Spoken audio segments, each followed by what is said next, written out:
के अलावा भाजपा के नेता एक भी बात नहीं बोल पा रहे। इनके पास सरकार है, केंद्र में सरकार है, राज्य में सरकार है। इनको ये कहना चाहिए कि ये आदिवासी बाहुल्य क्षेत्र है, साथ ही हमारे एससी अन्य समुदाय के जो भाई हैं, हमारे यहाँ सबसे बड़ी समस्या ये है क्वालिटी की, अच्छी गुणवत्ता की शिक्षा नहीं मिल रही है।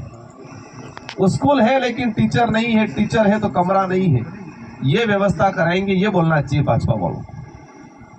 आज हमारे वाल्मीकि समुदाय के भाई हैं, समस्त एससी समुदाय के भाई हैं।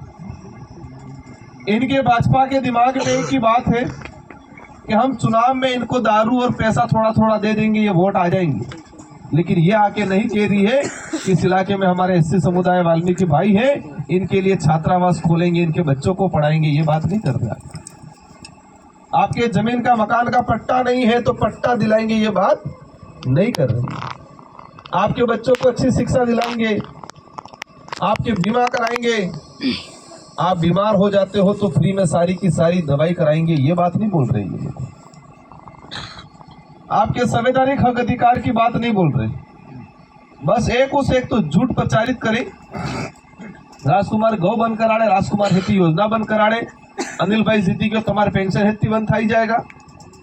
यार अनिल भाई अपने 84 ना विधायक बनावो, प्रधानमंत्री थोड़ा बनावता। और मैं एक सांसद हूं, प्रधानमंत्री थोड़ा। और नरेगा और पेंशन 84 एकलम थोड़ी साल के पूरा देश में साली रही थी। लेकिन एक बात, इस बात मैं इस पे गौर कर रहा हूं कि ये झूठ इसलिए बोल रहे हैं कि उनको ये लगता है कि हमें गाड़ा है।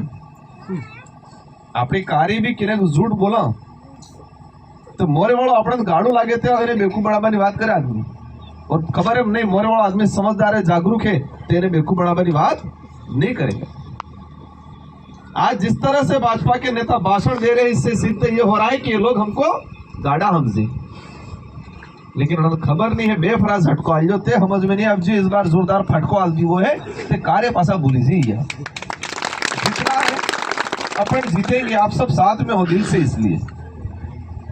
लेकिन मेरी एक इच्छा है कि मैं 69,900 की लीड से जीता था, अनिल भाई 71,000 की लीड से जीतने चाहिए तो उनको अच्छा लगेगा। अभी बीच में किसान सम्मेलन किया बीजेपी वालों ने।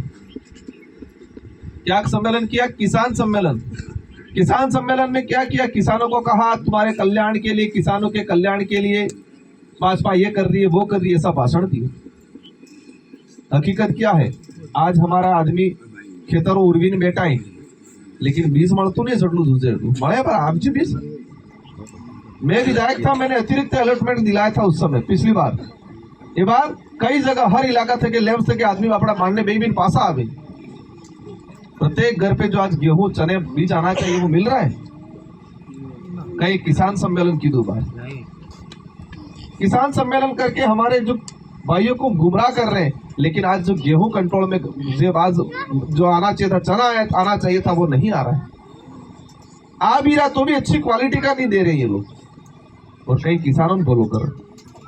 उपचुनाव को लेकर के ये जो जनसंपर्क नुक्कड़ सभाएं हो रही है, उसमें ग्राम पंचायत कोचरी, हमारे सांसद महोदय और यहाँ के मंडल अध्यक्ष भाई रणछोड़ जी, सरपंच महोदय और पंचायत समिति सदस्य, धन्यवाद, जोहार।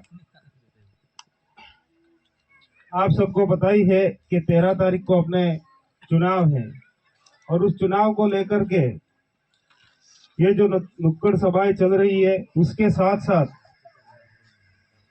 जो हमारा वाल्मीकि समाज है, उस समाज में भी धीरे धीरे एकता बन रही है। कहीं न कहीं ये समाज बिखरा हुआ था, पर हमारे कुछ साथियों ने कोशिश की, और मैं नानू भाई और कुछ साथियों के संपर्क में था लगातार साल भर से, और वो अक्सर मुझे पूछा भी करते थे, और एक दूसरे के प्रति हम जानकारी आदान प्रदान भी करते थे।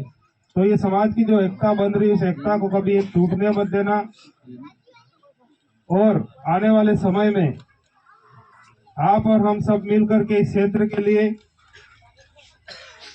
और 84 की जनता के लिए अच्छे से काम करेंगे। और हमारे आईना से भी धरातलीय मुद्दा रहेगा चाहे शिक्षा की बात हो, रोजगार की बात हो, पानी, बिजली, सड़क, उन तमाम मुद्दों को लेकर के आप सबके साथ सहयोग से अपन विधानसभा जाएंगे और उन तमाम कामों को कराने की कोशिश करेंगे। और साथ ही हम बात करते हैं जल जमीन जंगल की, संविधान की, तो उसकी भी हम पैरवी करेंगे विधानसभा में जा करके। और सबसे पहला काम हमारा रहेगा कि हम हमारे समाज को सुरक्षा प्रदान करें। और एससी समाज आज अपने बीच में आकर बैठा है। भाई अभी संचालक महोदय कह रहे थे, मैं सुन रहा था कि हमारा समाज जिसको नीचे लेवल पे देखा जाता है, हमारी विचारधारा ने कभी भी किसी भी समाज को नीचा नहीं देखा है। हम मानव कल्याण की बात करते हैं, जीव कलाक में ऐसा भ्रम हो तो उसको निकाल दे। और आने वाले समय में हम लोग मिल करके इस क्षेत्र के लिए बेहतर से बेहतर काम करने की कोशिश करेंगे। और 84 की जो जनता है, जो नाम है, उस नाम को अपन देश के भूपटल पर तरीके से रखेंगे और उस नाम को और भी आगे बढ़ाएंगे। अब पूरा भरोसा रखना, 13 तारीख को अपना चुनाव है। उस चुनाव में 3 नंबर पर बटन है, स्टिक और बॉल, आपने देसी भाषा में गेट ऑन द डोर, उसको विशेष ध्यान रखना है।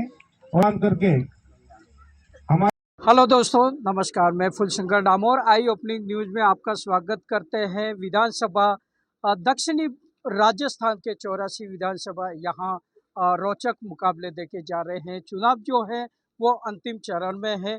हमारे साथ 84 विधानसभा से जो बाप पार्टी के प्रत्याशी हैं अनिल कुमार कटारा, इनसे बात करते हैं। सर बताएं कि जो यहाँ विधानसभा 84 के जो चुनाव चल रहे हैं, अंतिम दौर, चुनाव प्रचार कुछ ही समय में थम जाएगा।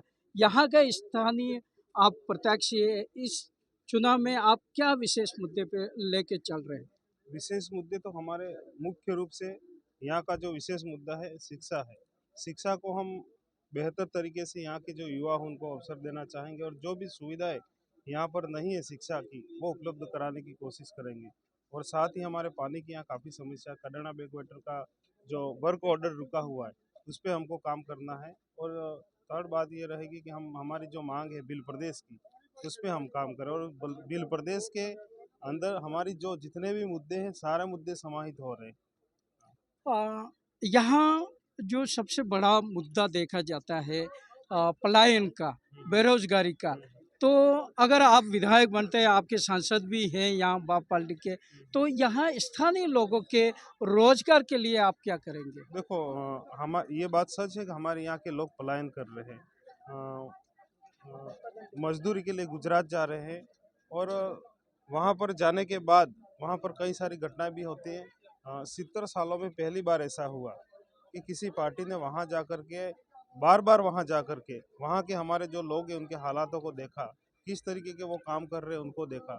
और अभी हमने बीएपी के तमाम पदाधिकारी, राजकुमार जी, हम सब ने प्रयास किया है कि वहाँ पर अभी हमने एक ऑफिस खुलवाया और वहाँ के हमारे जितने भी भाई हैं उनके साथ कोई भी ऐसी अनहोनी होती है या उनको किसी चीज़ की ज़रूरत होती है तो वहाँ उससे संपर्क करेंगे। तो हम कोशिश कर रहे हैं कि उसको बेहतर से बेहतर बनाएं।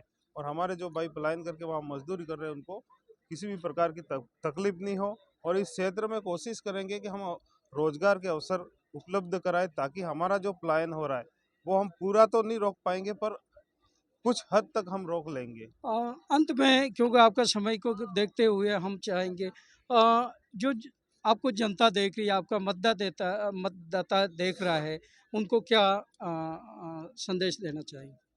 मतदाता को संदेश ये देना है, 2 दिन बाद 13 तारीख को मतदान है, आप भारी मात्रा में मतदान करेंगे ऐसा विश्वास है। और साथ ही हम लोग मिल कर के इस क्षेत्र के लिए उन तमाम मुद्दों को लेकर विधानसभा जाएंगे जो यहाँ की ज़रूरतें हैं, यहाँ की जो ज़रूरतें हैं उन मुद्दों को लेके जाएंगे।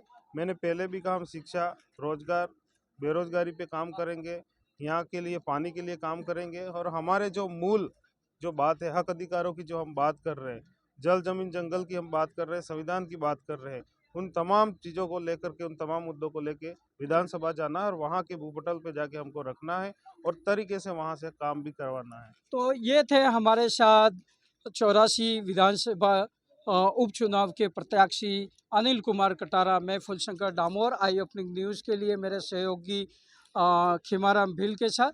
धन्यवाद।